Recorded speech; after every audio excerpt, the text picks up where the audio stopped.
મિત્રો, મેં શાકભાજી વેચતા ભાઈઓ સાથે વાતચીત કરી હતી. તેમણે જણાવ્યું કે તેઓ રોજ વહેલી સવારે શાક માર્કેટમાં આવી જાય છે અને વર્ષોથી આ કામ સાથે જોડાયેલા છે.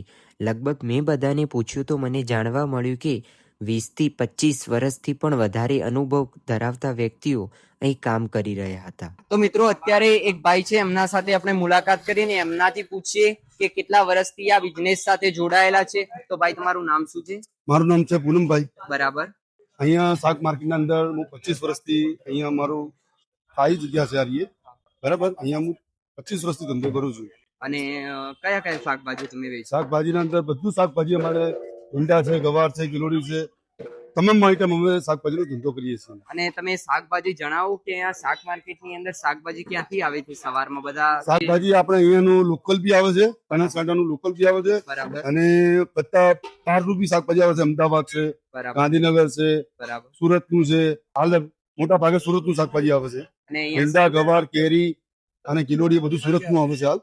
અને બાકીના ટામેટા, કોબીજ, ફુલાવર એ આપણું અહીંના લોકલ છે. અને સવારમાં તમે કેટલા વાગે આવો છો? સવારે 4 વાગે આવીએ છીએ. બરાબર. અને સાંજે કેટલા વાગે ઘરે જાઓ? સાંજે અમે 7:30 જતા રહીએ. બરાબર. અને કોઈને આમ કરવું હોય શાકભાજીનું સ્ટોલ એવું નાનું એવું કરવું હોય તો તમે શું કહેવા માંગો છો? તમારો અનુભવ શું કે છે? હાલની તારીખમાં શાકભાજીનો સ્ટોર કરવો હોય તો એના માટે તમારે 6 મહિના ભોગ આલવો પડે. બરાબર.